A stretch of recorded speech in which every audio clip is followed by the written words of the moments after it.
정의당 대변인 정호진입니다. 오전에 세 가지 현안과 관련돼서 브리핑 드리겠습니다.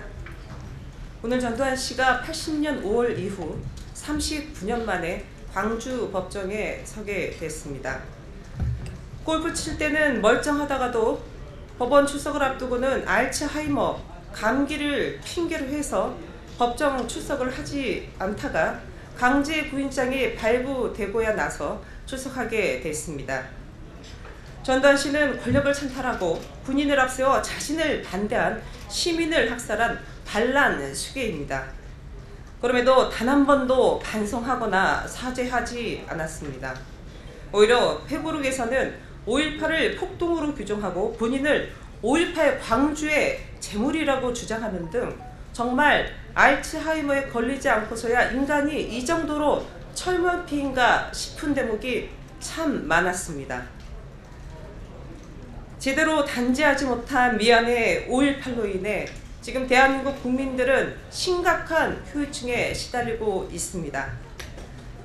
신년벽부터 전두환은 민주주의 아버지다 라는 궤변을 들었고 백주대낮 국회에서는 5.18 망언으로 희생자와 유족을 욕보이고 국민들은 정신적 테러를 당했습니다. 제대로 단죄하지 못한다면 호시탐탐 이런 일은 또다시 반복될 것입니다. 그런데 오늘 전두환 씨의 법정 출석을 앞두고 자유한국당에서 긍기어인 전두환 이 세 글자에 대한 입을 열었습니다. 자유한국당에서 오늘 재판 결과를 지켜보면서 역사 앞에 겸손한 당, 후대에 당당한 당을 다짐한다고 했습니다.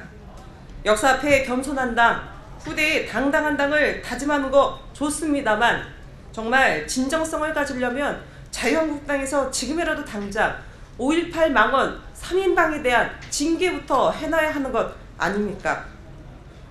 한 달 넘도록 징계는 뭉개버리고 어물쩍 넘어가려면서 난데없이 전두환 씨 재판에 대해 역사 앞에 겸손한 당, 후대에 당당한 당이 되겠다고 하는 것은 국민 기만이자 우롱이라는 점을 다시 한번 밝혀둡니다.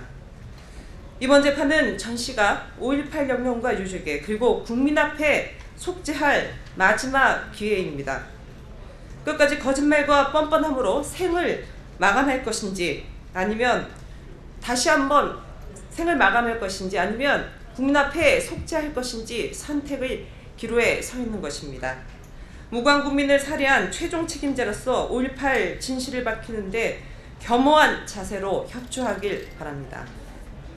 더불어민주당 홍영표 원내대표 교섭단체 연설 관련돼서 말씀드리겠습니다. 오늘 더불어민주당 홍영표 원내대표가 교섭단체 대표 연설을 진행했습니다. 홍영표 원내대표는 우선 한반도 평화에 대해 강조했습니다. 한반도 평화는 보수 혁신을 막론하고 초당적으로 힘을 모아야 할 문제가 맞습니다. 문재인 정부가 가진 노력을 기울이고 있는 만큼 정의당은 힘을 보탤 것을 약속합니다. 홍영표 원내대표는 문재인 대통령과 발을 맞춰 포용국가론을 또 한 번 들고 나왔습니다. 혁신성장과 공정경제라는 두 축을 주장하지만 어딘가 방향을 잃은 느낌입니다. 무엇보다 스리슬쩍 소득중도 성장이 사라져버렸습니다. 집권 초기 강력한 슬로건이었던 소득주도 성장은 이제 여야 원내대표의 연설문에서조차 단 한 번도 언급되지 않는 헌신짝이 되고야 말았습니다.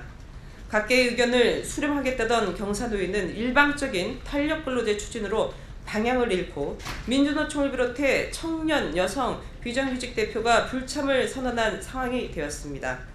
집권 세력이 이미 기울어진 운동장을 만들어 놓고 노동자들의 일방적인 희생만을 강요하고 있는 것은 아닌지 돌아봐야 할 것입니다.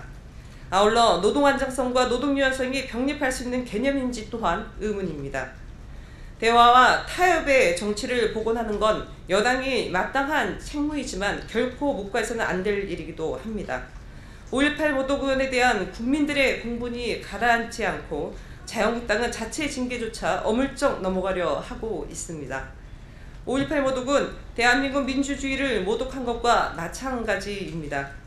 정통 민주주의 세력의 일원임을 자부하는 여당이 5.18 모독의원 퇴출에 앞장서는 것은 의무나 마찬가지입니다. 선거제도 개혁에 대한 확고한 의지를 밝힌 것에 대해서는 긍정적으로 평가합니다. 조속히 선거제도 개혁 패스트트랙 합의가 이루어져 정치개혁의 단초를 마련하는 데 더불어민주당이 적극적으로 나서기를 바랍니다. 버닝썬과 관련돼서 끝으로 말씀드리겠습니다. 클럽 버닝썬에 대한 수사가 확대되고 있습니다. 가수 승리가 성매매 알선 피의자로 입건됐고 경찰이 이와 관련된 클럽 아레나를 압수수색했습니다. 버닝썬 사태를 통해 클럽 문화에 온갖 사회 부조리가 얽혀있다는 점이 서서히 드러나고 있습니다. 현재까지 드러난 문제는 빙산의 일각일 뿐입니다. 이번 사건의 본질은 사회상류층과 경찰 등이 연루된 조직적이고 거대한 성범죄 카르텔입니다. 클럽 간판을 달고 여성을 대상으로 한 성폭력과 불법 촬영 범죄가 일어났고 성매매 알선에 이어 마약까지 유통됐습니다. 이렇게 심각한 강력범죄가 국가기관의 비호 아래 이루어졌다는 점은 참담할 따름입니다. 끝까지 제대로 파헤쳐 엄벌을 내려야 합니다. 아울러 클럽 아레나의 실소유주 의혹과 탈세 혐의까지 관련 의혹들이 꼬리에 꼬리를 물고 있습니다. 서울지방국세청까지 연관되어 있다는 정황도 나온 만큼 수박 겉핥기식 수사와 몇몇 안 되는 인물로 꼬리 자르는 미봉책으로는 국민적 의심을 해소할 수 없음을 명심해야 할 것입니다. 오전 브리핑 마치겠습니다. 고맙습니다.